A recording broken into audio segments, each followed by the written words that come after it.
Mr. President, first of all, I'm going to make a reference to a sonogram that is a 20-week sonogram. I will introduce, however, Donnell Harden. I'm a little bit biased, but I think she's the best communication director in the United States Senate. And you can see that she is 31 weeks pregnant. And I want to, at the conclusion of my remarks, I want to kind of try to demonstrate clearly what a 20-week sonogram looks like and what a baby does look like. 20 weeks, by that time, a woman has reached the halfway point of the pregnancy and has the opportunity to learn the gender of her child. By 20 weeks, there's conclusive scientific evidence that a baby can feel pain, they can hear sounds, and they can react to sounds. They twist, they kick. Is that correct? They twist and they kick? They twist and they kick, and they yawn, and they stretch, and some even open their eyes and suck their thumbs. But most importantly, they feel pain. The United States is just one of 7 countries with populations of more than 1 million that allows abortions past 20 weeks. These other countries like China and North Korea, Vietnam, this is the group that we're in there with. The abortion procedure after 20 weeks is known as late-term abortions. We've been talking about this on the floor, and I think people are pretty familiar with it, much more so now than they were just a short while ago.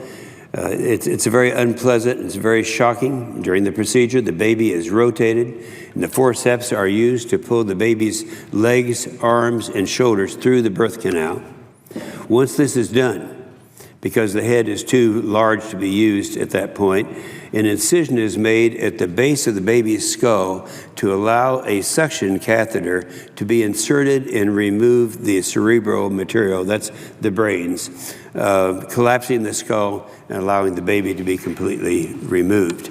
Now, I lay this out for you because people need to know what inhuman practices are taking place in America. When you start to devalue the life of a child just because it hasn't been born yet, you start devaluating life in general. In situations like what happened in Philadelphia are allowed to occur. As you may remember, I'm sure the occupier of the chair remembers very well, in May of 2013, Kermit Gosnell was convicted of 3 first-degree murder charges for killing babies who had been born alive at his abortion clinic in Philadelphia. Testimony from the trial indicate that he and his staff snipped the necks of more than 100 infants who survived abortion attempts. Viable babies were delivered and then murdered.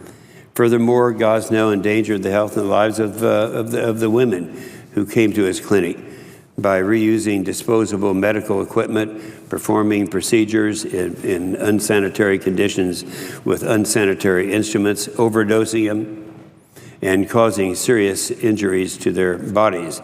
On at least 2 occasions, women died after visiting his clinic. They talk about a war on women. This guy's on the front lines. The Commonwealth of Pennsylvania turned its back on these women when it never once inspected the clinic in 17 years, despite receiving complaints against Gosnell and being notified that a woman died in the clinic. The Pennsylvania Department of State would investigate the complaints, and they would not actually investigate the ones that they received. These kinds of things can happen when human life is considered disposable. This year, we've seen 10 videos released by the Center for Medical Progress showing Planned Parenthood executives and employees across the country detailing the sale of baby parts and how they manipulated and delayed abortions. What we're saying here, Mr. President, is they delayed an abortion from taking place so that the baby could mature, and the parts that they were using as their specimens would be of greater value to their customers that they're selling the baby parts to. The heartless way they talked about these things in complete disregard for the life of a baby that is being dissected is shocking and sickening. It's no wonder that over the past decade, Americans have been waking up to the scientific facts and the moral implications regarding abortions. There was a Gallup poll in 2010 that called pro-life the new normal for Americans. But 3 years later, in 2013, the Gallup poll showed that 64% of Americans, that's two to one, that a majority of Americans, but 2 to 1, that's a very strong majority, supported banning abortions after the first trimester. And that is just one of many polls showing this trend to favor life. The first trimester, of course, you're only talking about 12 weeks at that point. What's really interesting about these polls is that in each of them, women always support these bans at a higher rate than men. As I've learned from my wife and 2 daughters, and only women can really understand what's at stake. I had the opportunity to experience firsthand and be there at the time of the birth of my 4 children and my 12 grandchildren. And, you know, life is truly a miracle. It's not just life of the child, but also that of the mother. Thanks to the progress of science, it's more evident than ever that abortion ends life. But medical data is now also showing significant risk to the women's health and well-being. Let's put up this, what we're going to show, Donnell is going to show, was this baby that she's carrying right now.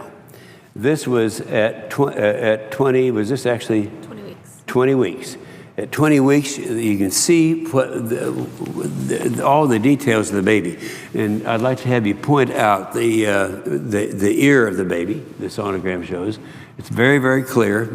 The kidney, the heart, the spine, the teeth, and the lips, and the brain. Now that was 20 weeks. And what we have here in the United States is an opportunity for them, those pro-abortionists, to go far longer than just the 20 weeks.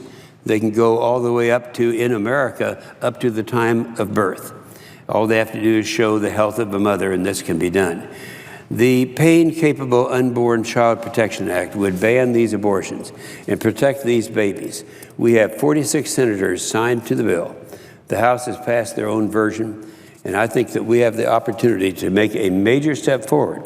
And that's what this is all about. And I hope, I've run into so many people who have not had the opportunity to get some of the graphic details of what Planned Parenthood has been doing in murdering these babies and selling their parts. But I hope that this is an opportunity. We're going to have a vote, so we'll have an opportunity to do this. And I think we will, I'm very hopeful that that some of these senators who have not acknowledged that this is going on, that they will do so. So this is what it's all about. This is what the baby is, and this is what we have the opportunity to reform in our system. With that, I yield the floor and suggest the absence of a quorum. Clerk will call